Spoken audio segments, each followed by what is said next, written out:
Good afternoon. This is Elaine Grohman on Earth Wisdom Circles on Empower Radio. As you know, the subject matter of this program is always the intention to bring individuals to the listening audience, individuals that are making a difference in the world, helping to expand our awareness of ourselves, give us some new way of seeing what we haven't seen before. And this gentleman that I have on my show right now is one such individual. I had the pleasure of interviewing him a number of years ago when I had a show on CBS, and it was very fortuitous that he came back into my awareness very recently. So my guest is Kyriacos Markides, who is a professor emeritus from the University of Maine.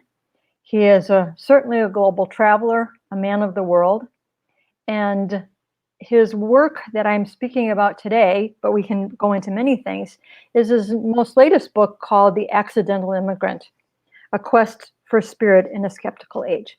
Welcome to the show. Thank you, Elaine. That's very nice of you to invite me. Oh, I'm pleased. I'm very pleased. So please, if you will, give us a little background about yourself and where you came from and how it is that you came into this work of studying the unique world of spirit and our own human development. Well, it's been a series of extraordinary synchronicities and coincidences that brought me to this kind of work, because my training was in political sociology, and then as a result of certain developments in my life, I came into contact with individuals like yourself, healers, who really changed my worldview radically.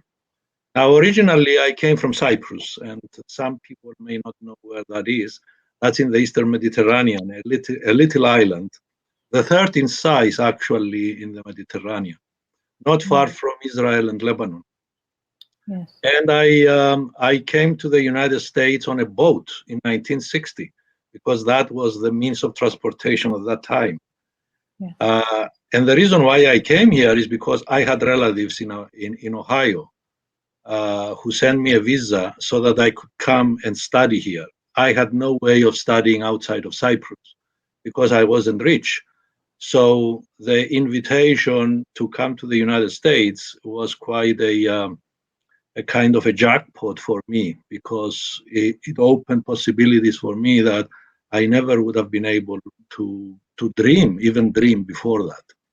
So I came to New York. At the docks of New York, I met one of my relatives there, an uncle that I have never met because he left in the 20s.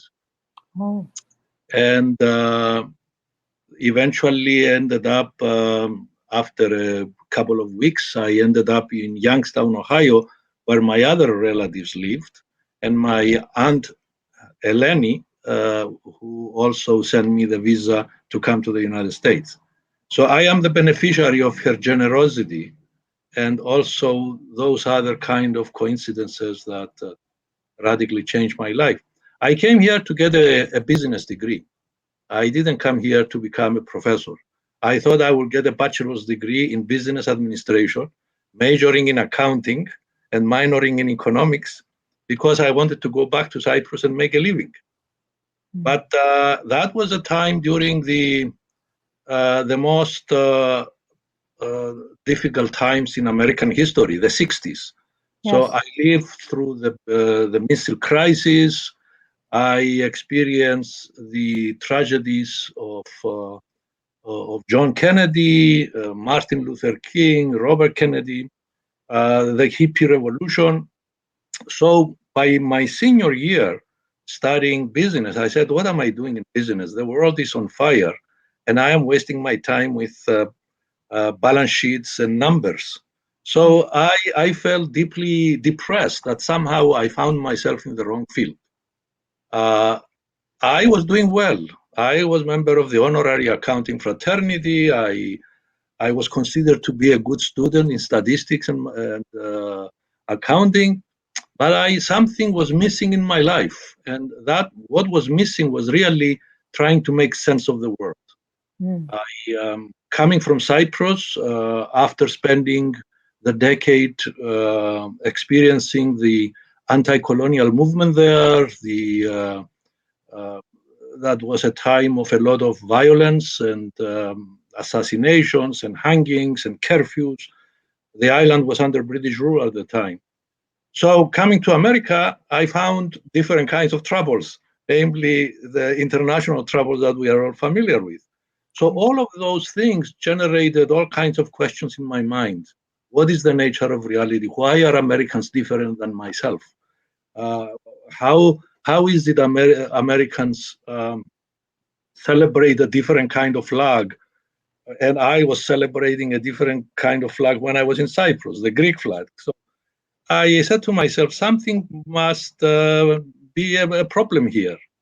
So I didn't know how to find the answers. And accidentally, I met a sociology student and I befriended him. We became friends. And then I realized that maybe I should try sociology.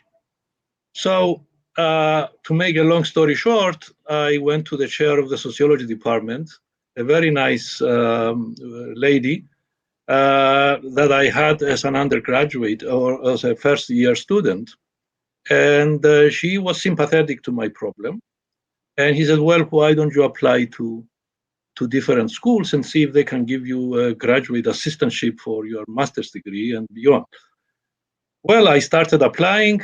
I was accepted in several of them, but no financial assistance, and I couldn't do it on my own. So I went to Mrs. Botti and I said, I appreciate your efforts, but I think I'm giving up. I'm going back to Cyprus with my business degree, and that would be that. And then I said to my heirs, here are the applications from Bowling Green State. I don't think I'll bother to finish them, to fill them, because I know what the answer will be. And then she got angry at me and she said, go home and fill up those forms. You are missing your chances. Mm. And that changed my life. You needed that stern direction. Yeah, I filled those forms. And in a month's time, I got a call from Bowling Green State giving me full assistance without any background in sociology. Oh my goodness. So that was a godsend, and that's how I started my sociological career.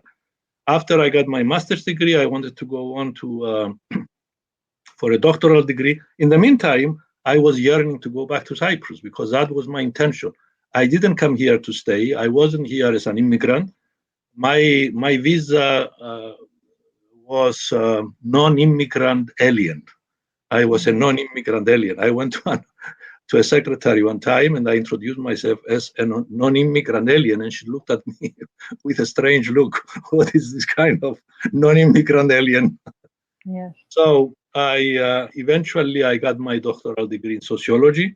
I was still planning to go back to Cyprus, and I went to Chicago to say goodbye to a friend of mine, a former professor of mine.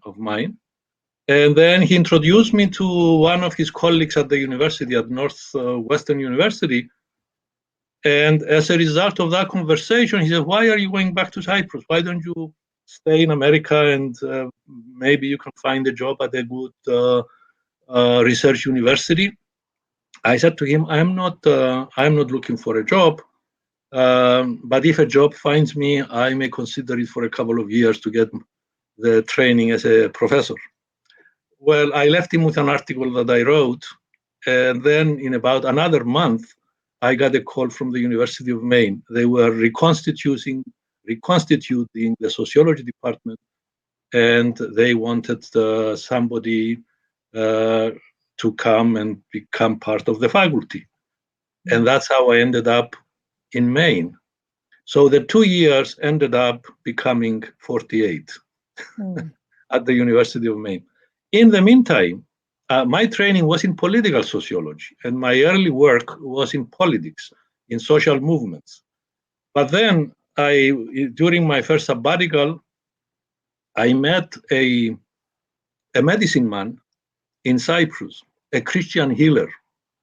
And I was so excited to meet him because he was so extraordinary. And I heard so many things about him that it dawned on me that maybe it would have made more sense, instead of writing a book on international terrorism that I had the material to write about it at the time, become a kind of a field researcher, a participant observer into the world of this unusual individual. Now, before I got there, I was prepared, consciously or unconsciously, to accept somebody like him, because had I went there when I was studying for my degree, I probably would not have paid much attention. But then a friend of mine introduced me to the works of Carlos Castaneda, to the meditation of Maharishi Yogi. He was a meditator himself. He was also a sociologist, so he had credentials in my own eyes as somebody who knew what was happening. So I met him, and I spent the next 10 years studying him. I published The Magus of Strovolos, then Homage to the Sun and Fire in the Heart, and several other books beyond that, after I went to Mount Athos in Greece and met a monk who had all the charismatic abilities of great saints. And I spent another 10 years studying him. And I published another trilogy, starting with The Mountain of Silence and Gifts of the Desert and Inner River. These are the books that I've been studying. And instead of me focusing on international terrorism, I focused on mystics and healers. So because I said to myself at first, well, these mystics and healers seems to be much more interesting than terrorists. And that's how I ended up writing these books. So Well, I am very grateful that you did. thank you. Because I think that, thank you for sharing that story, because I think that it is so beautiful, and we don't realize where everyone comes from. Yeah. You came from a very challenging place, as many people around the world do. And I think that it was what is so fascinating about the fact that you are studying the spirit is that, and please correct me if I'm wrong, but the typical study of sociology is the study of trouble. Yes. But to understand spirit is the study of peace and Yes. workability. And Yeah. I think that we give too much emphasis to the problem rather than the solution. Well, this has been the position of many humanistic psychologists, including of one of my intellectual mentors, Peter Sorokin, that I mentioned in my Accidental Immigrant, that we have overemphasized the study of what is bad about human beings, and we have not focused on what is great. So, in a sense, we have a skewed understanding of human nature. And we developed a kind of a very negative view of the innermost recesses of human nature. So this is a corrective. When we study great sages and mystics and healers and philosophers, we are studying people who are the best among us. And therefore, we get a glimpse of what we may be ourselves. Yes, and what many have been. Yes. And I think that it's interesting because much of your book focuses on Christianity and Orthodoxy. And in my studies, and I'm nowhere near the amount of books that I'm working on my third book, so I'm trying to catch up to you a little bit. I think that we have a tendency to incorrectly bundle religion and make it synonymous with God or creation. Mm-hmm. And it is not. Mm-hmm. Because religion is an organization. And in fact, yes, but it's the understanding of this gift that we have in the quest, as the subtitle of your book, The Quest for Spirit in a Skeptical Age. We already are spirit, and we're having an experience that's called life. Well, this is the great insight that is the result of this accumulated development of human consciousness up to this point.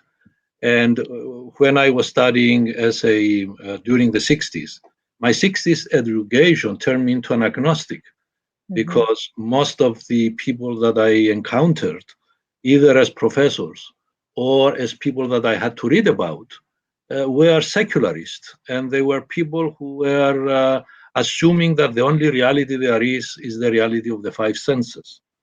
And it took me quite some time to realize that there is a reality over and beyond the physical world. And now modern science is leading in that direction. Yes.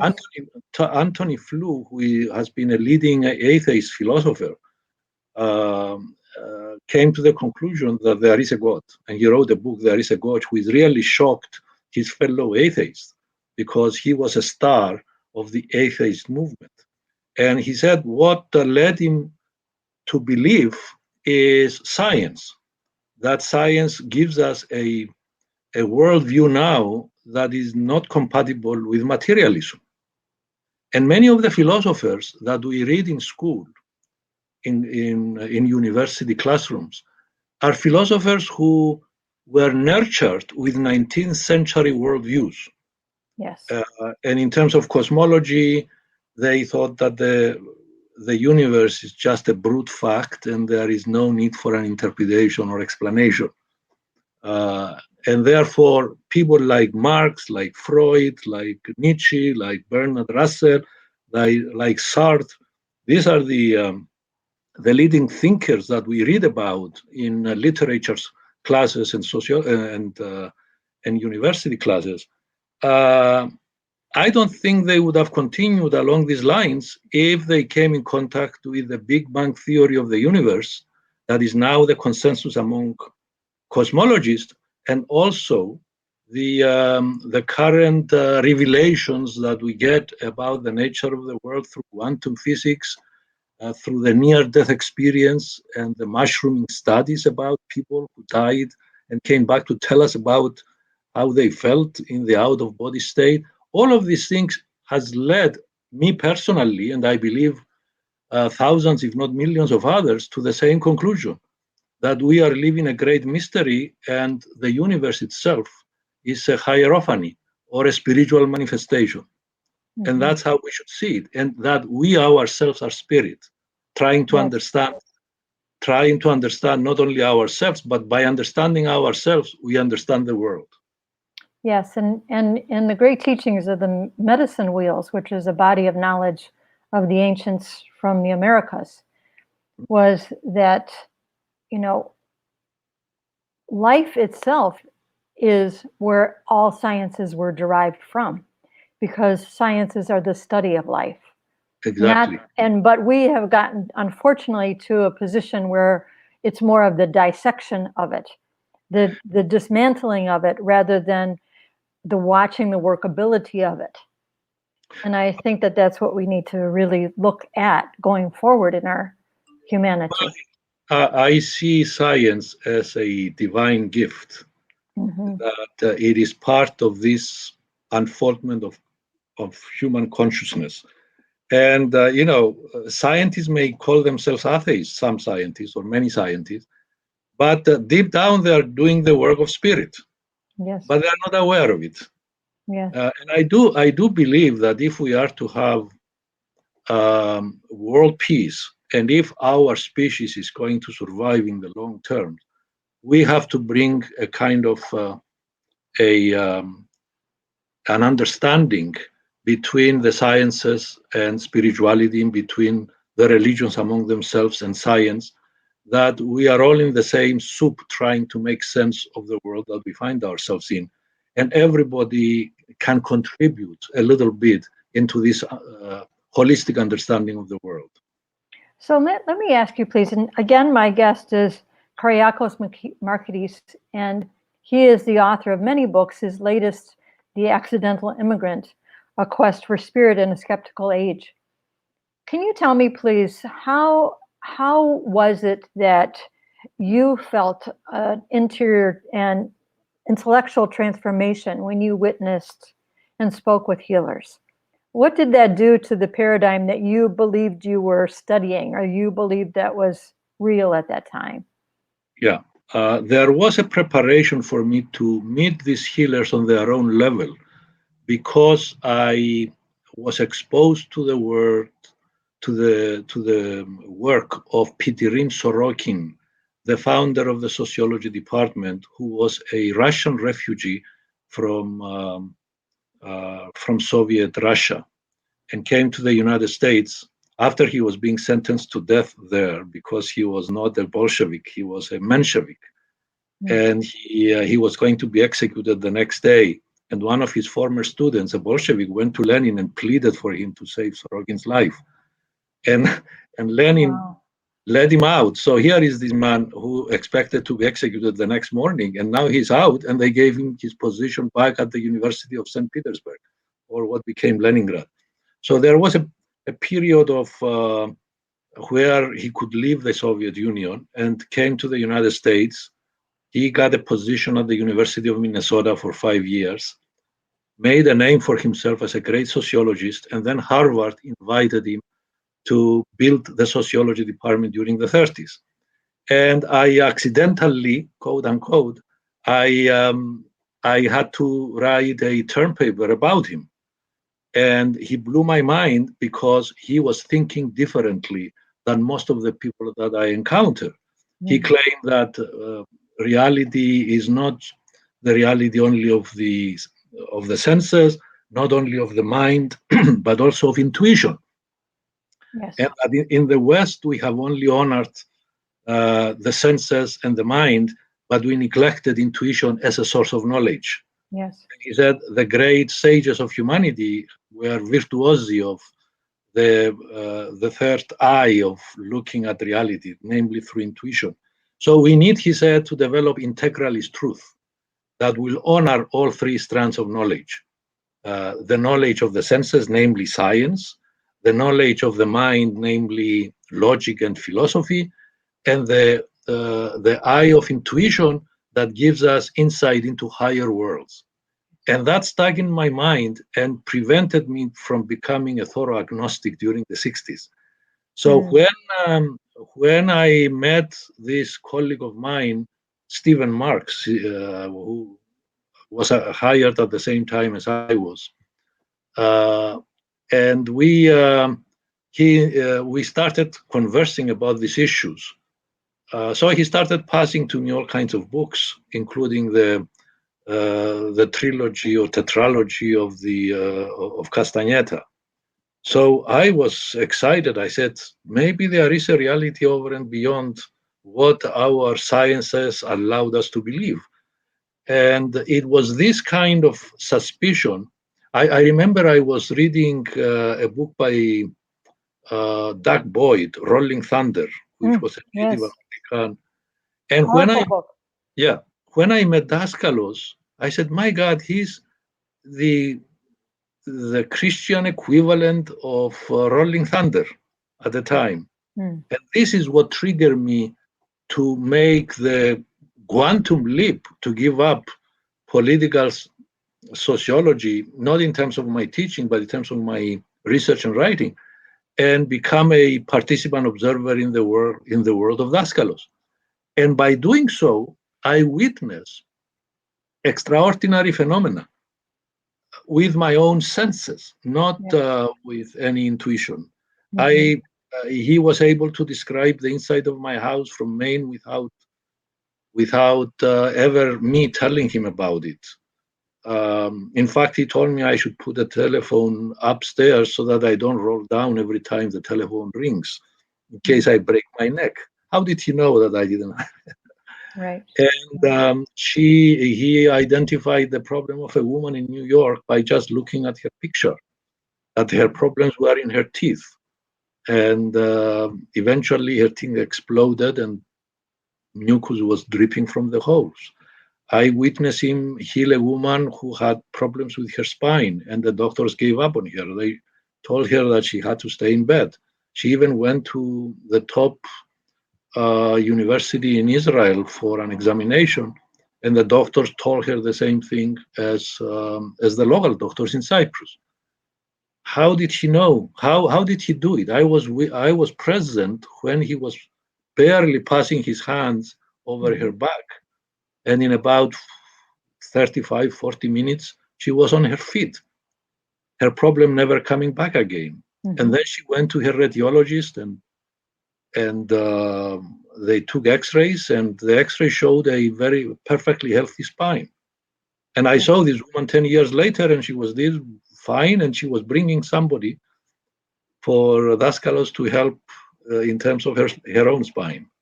So I witnessed all these things. And then when you do that, then you have to ask the question, what kind of world do these people live in?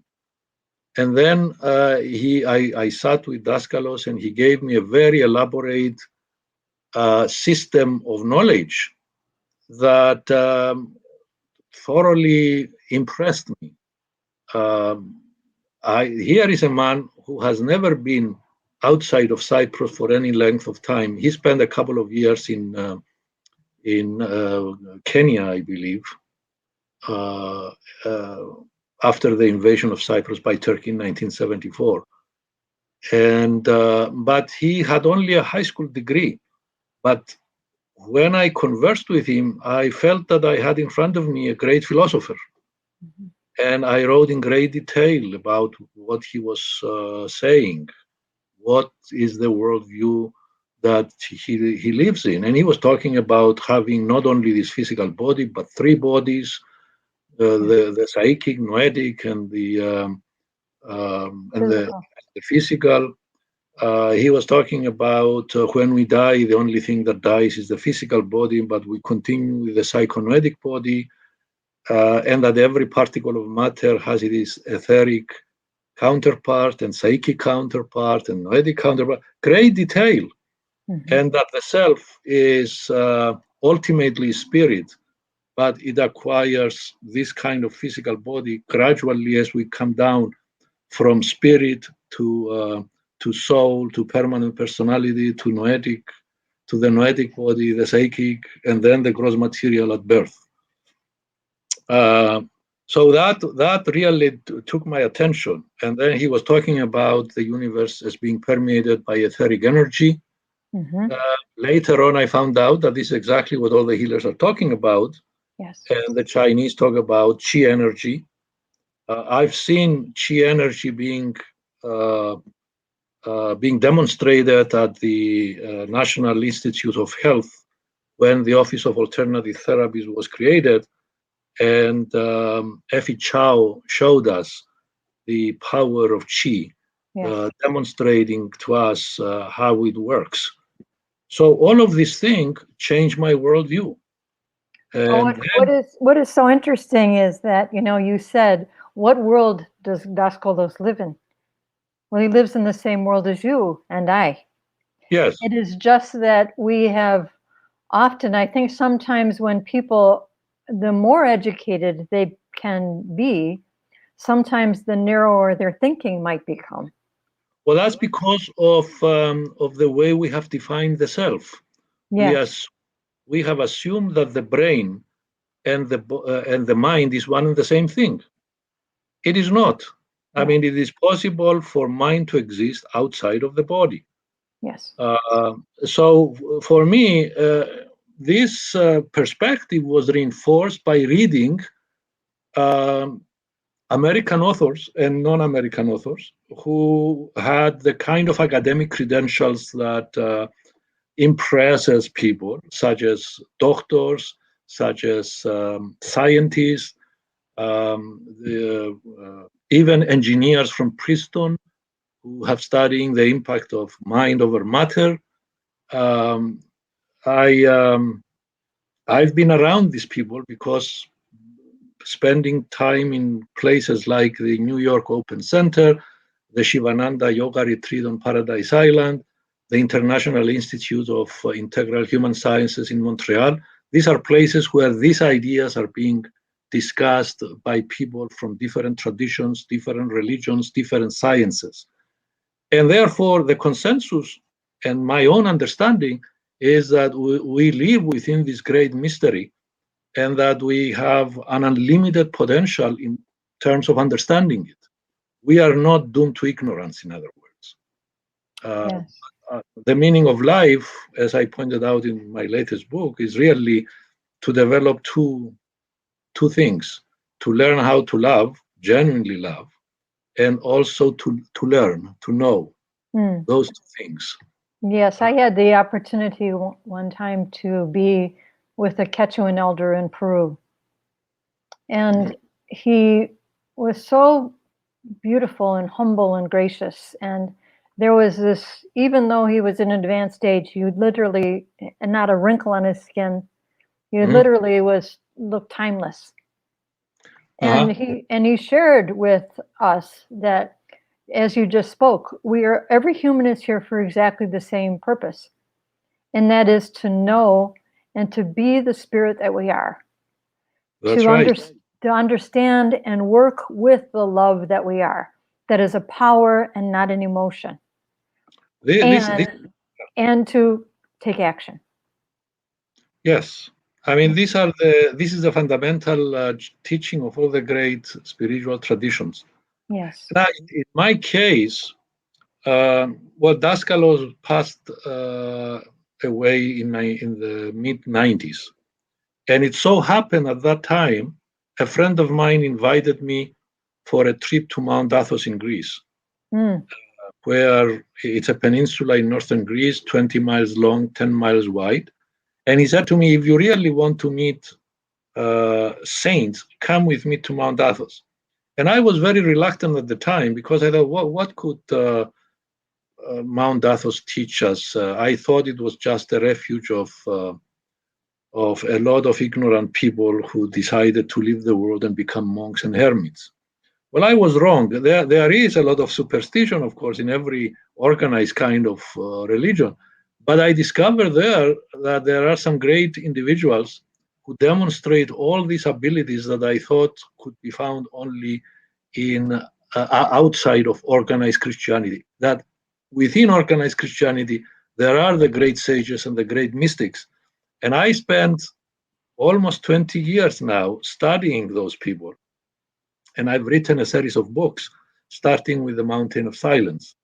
And what I found there was a great spiritual tradition that is not very well known in the West. And this is what I try to convey in my writings. I followed the same method of becoming an apprentice, a participant observer, and I was delighted to meet some people who really ooze this kind of love that we aspire to become, even though we are deep down that. Yes, and I think that those kind of individuals, and I've had the pleasure of meeting some as well, that there is this quality of their energy. And as we know, the laws of attraction and those things, they affect us because we too are electromagnetic. We're atomic beings, and atoms react. It's an Yes. atomic reaction. So a healing is not a mystery. A healing is a correction. Uh-huh. And when we understand that, the body has this intelligence within itself that is far superior to our knowledge. Thank goodness we don't have to tell our body to beat our heart or to digest our food or to make a peptide. We wouldn't even know where to begin. We'd be dead in a second. Yeah. Because there's so much happening simultaneously.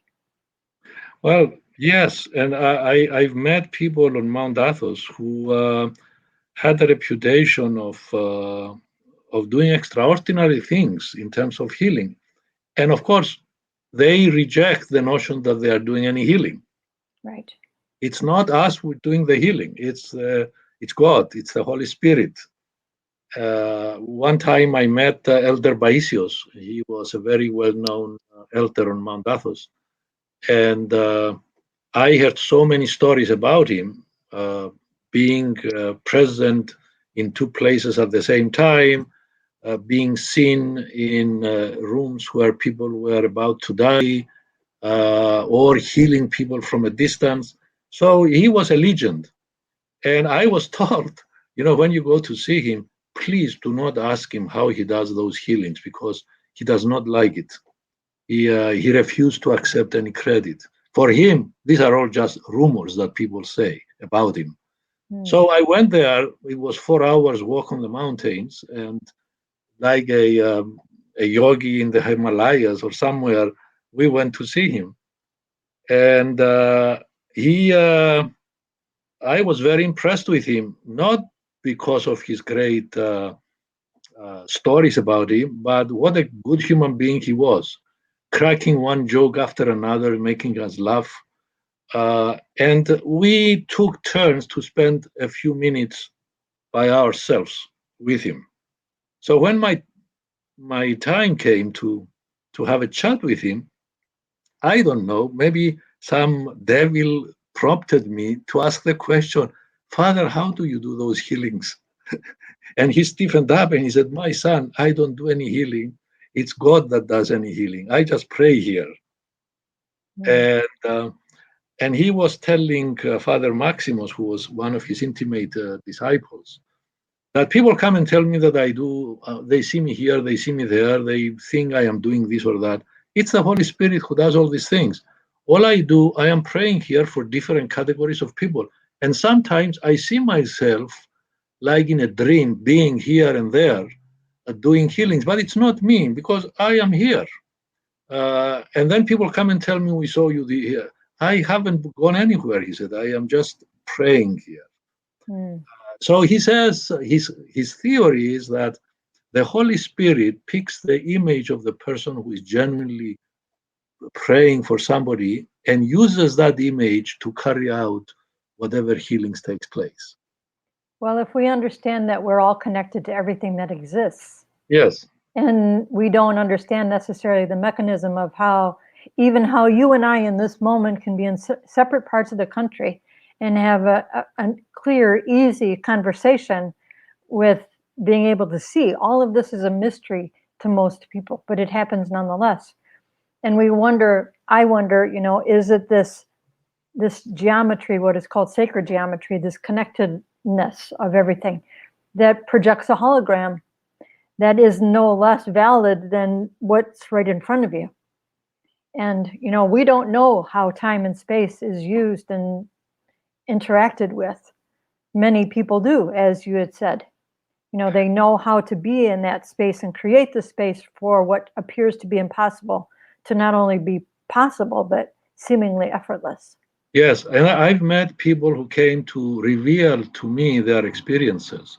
And there was a there was a French professor who came to see me, and he told me that he was working with a yogi in India somewhere, and they had to cross a gorge that would have taken 45 minutes to cross. And then he somehow appeared on the other side, and it took me 45 minutes to get there.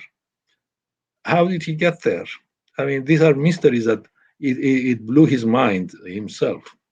But to go back to the Mount Athos thing, um, impressed me also was their worldview that I called it the threefold way. Uh, Mhm. I borrowed it from Buddhism, the eightfold path, and when I used the word the threefold path, my editor said, "Are you sure you want to use a Buddhist sounding term? Why not a more Christian?" I said, "Okay, how about the threefold way?" And what all the people that I met on Mount Athos, including Elder Baisios, who incidentally they made him into a saint and they consecrated a church in his honor. And I went there and I saw his image that they painted, and he looks like a very somber saint. And I said to myself, but I knew him. He was very funny. He's not so somber. But when in iconography, they make them look like very serious. Anyway, Mhm.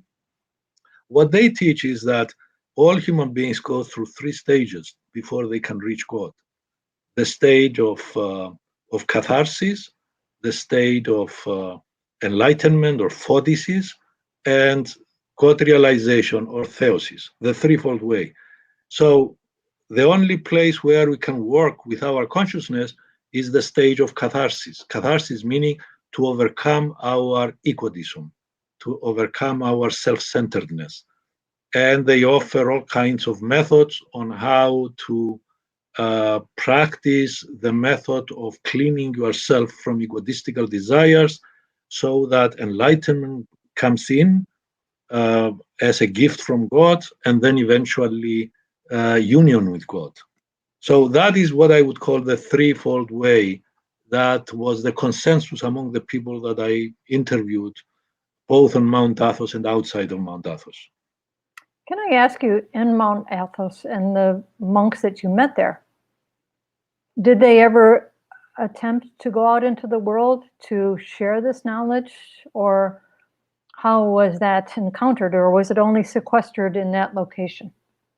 No, Father Maximus planned to spend all his time on Mount Athos when his elders ordered him to leave Mount Athos and go to Cyprus to revitalize monasticism there. And that's where I spent time with him in the monastery, being his chauffeur on the mountain because he doesn't drive. So as we get into the car, he would keep telling me about the spiritual tradition that he experienced himself. So yeah, I mean, the fact that they were able to talk to me and share their worldview that I wrote into American publications, that shows that they are interested in showing to the world what they have. Now, it is a mistake to think that every monk you meet is a self-realized human being, No. because you find also a lot of ignorance and superstition. As Father Maximus would say, the church is like a hospital, or it ought to be like a hospital.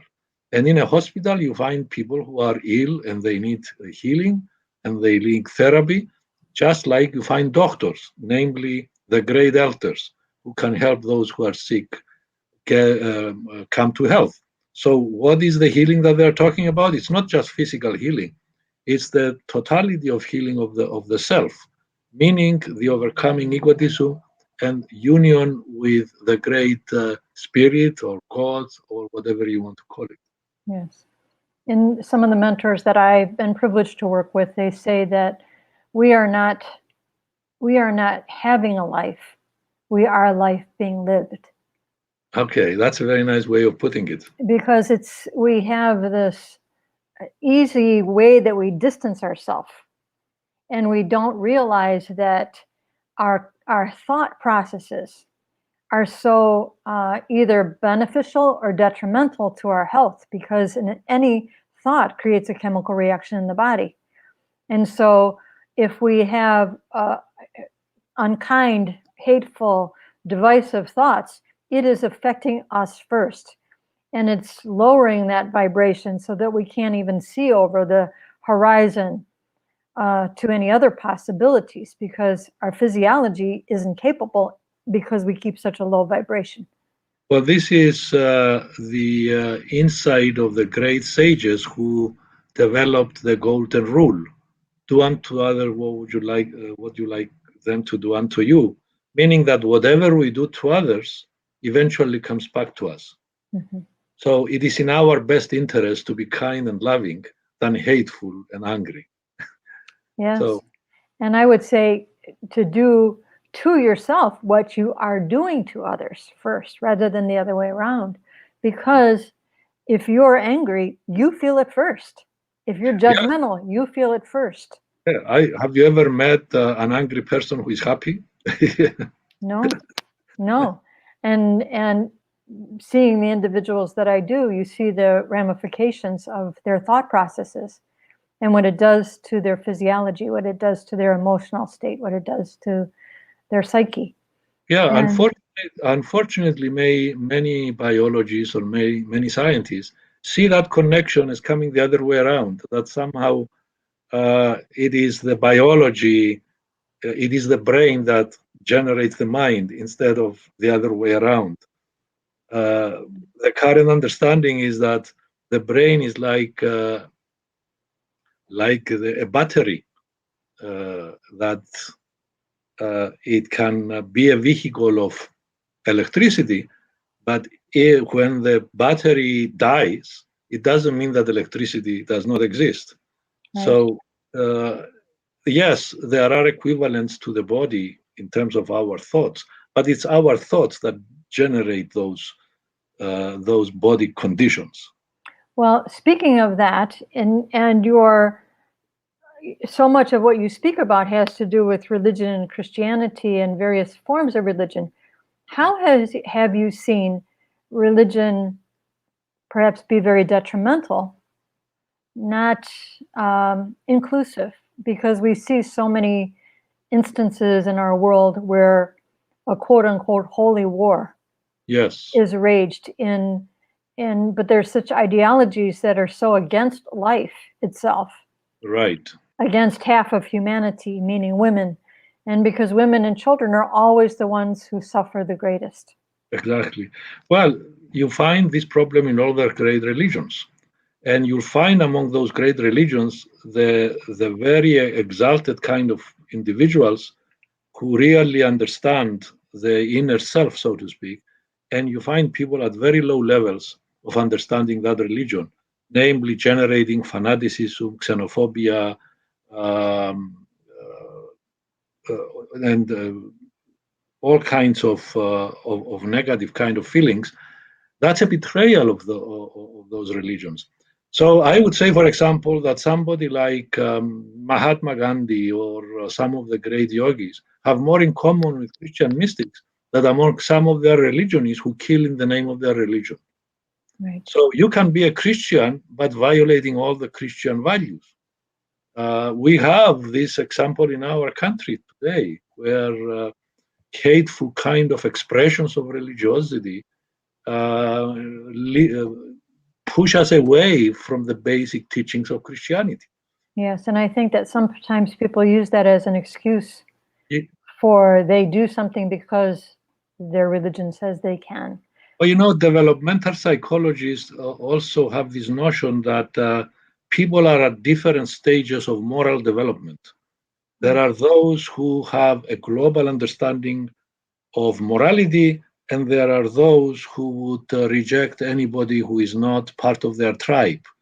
So you can be a Christian nominally and kill for the sake of your religion, or a Muslim kill for the sake of religion, or you can be a Christian who is like Elder Paisios or Elder Porphyrios that I know about, or Mother Teresa, uh, and they are part of the same religion.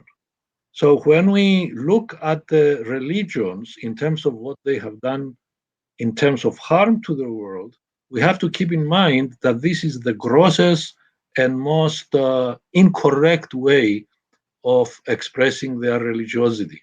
So, what we need to do is to make the more exalted and the more real expression of that religion more widely shared. For example, in Islam, you have the Sufis. In Judaism, you have the Kabbalists. In Christianity, you have the great mystics. In Buddhism and Hinduism, you have the great yogis and the great lamas. And you have people like the Dalai Lama that expresses the most exalted version of that religion. So when we talk about, like the neo-atheists, that the root of all evil is religion, they are ignorant about the nature of religion, I think, in the sense that they get the worst expressions of those religions and they draw general conclusions, ignoring what is the fact that people like Martin Luther King were also Christians, not only those who blow clinic that carry out abortion. So we have to be careful not to lump everybody in the same soup, because there are people at very low levels of consciousness and people at different levels of consciousness. So we live in this kind of hierarchical world of consciousness. Mm-hmm. And it is in our best interest to go to the highest levels, Yeah. meaning to get deeper into ourselves. And I think that we're in a time in the indigenous world, they talk about this time as what they call the time of the prophecy of change, where we are really examining who and what we believe, how we live our lives. Is it going to be something that is going to enhance life or destroy life? And I think that fundamentally we have to look at every religion, I believe, since most religions are patriarchal. We have to look at that fundamental flaw Exactly. of how is it that um, that which births is somehow demonized. That's right. Yeah, this is a flaw that needs to be corrected. Yes. I think time will do that. I think, And well, and I think that you and I and the conversations that people have, the books that are written, yeah, the there is. experiences. We live in a radically different world than the world when these religions came into the forefront. Mhm. Uh, the religions of the world developed independent of each other because of mountains, deserts, oceans. Now these barriers collapsed. We have airplane travel, we have this kind of communications. So these religions have to come to terms with one another and not to demonize each other. That's number one. And also, they have to terms with what modern science has to offer. And the sciences have to really open their eyes to the insights of the great sages. Uh, it is not accidental, perhaps, that Oppenheimer recited the Bhagavad Gita when the explosion took place of the first nuclear experiment in Los Alamos. And he recited, which means that some modern scientists, at least, have become aware of this wider reality. And I think that we have to be, in regard to Oppenheimer, aware of what you're participating in. Exactly. You cannot just, they say it's easier to ask for absolution than permission. Yeah. Because if it's already done, then you've participated, Yeah. and to simply ask for forgiveness is a big problem. And the problem, of course, is ideology, including secular ideology.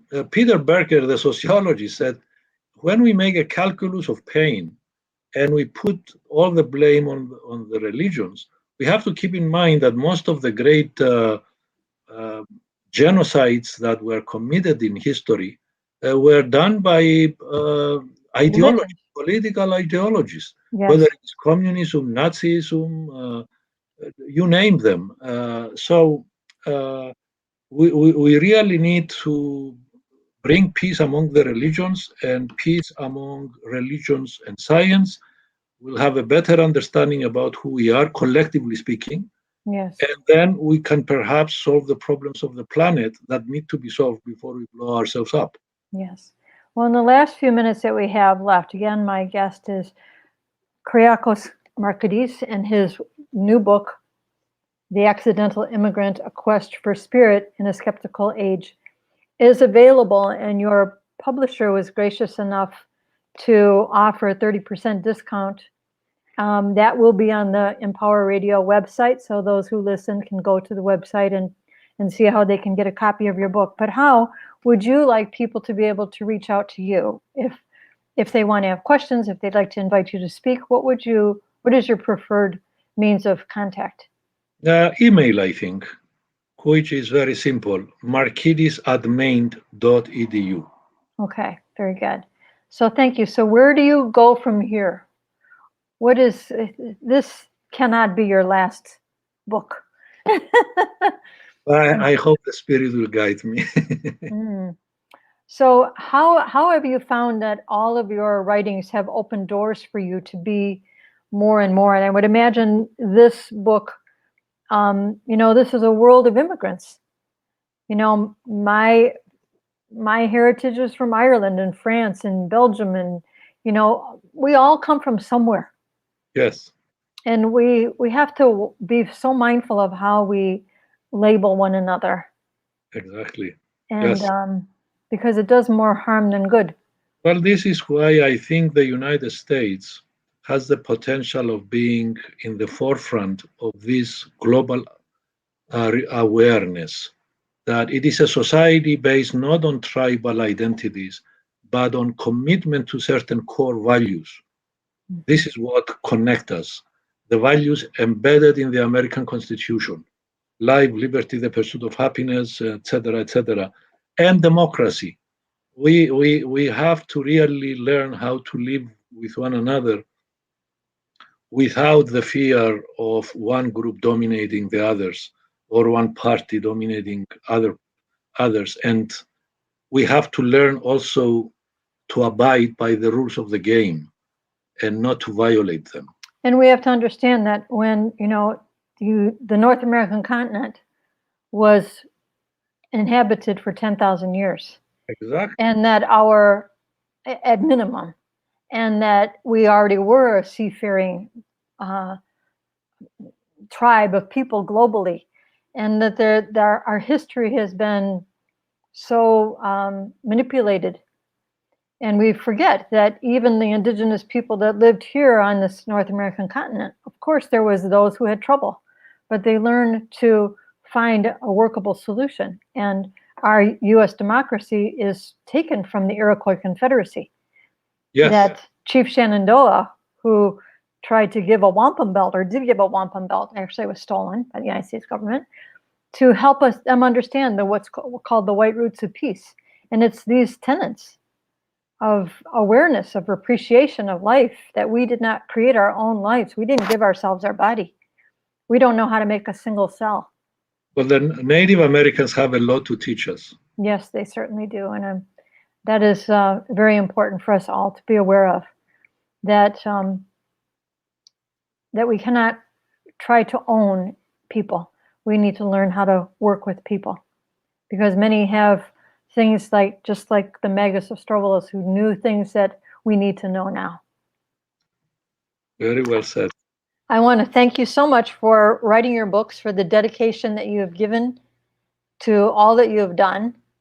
And it must be wonderful to have your own wife, who is a peacekeeper, who works with the understanding of peace, which is a part of healing. Your wife, Emily, who you speak about so lovingly in your book. And so I want to thank you for being on the show. My guest has been Kyriacos Markides. I want to thank you for who you are and for what you do. Thank you. It's been a pleasure talking to you. Thank you so much. And this is Elaine Grohman on Earth Wisdom Circles on Empower Radio. Please know that you are walking on a sacred planet, your Earth, who gives you everything that we need. And it is our opportunity to learn how to work with life instead of against life. Thank you.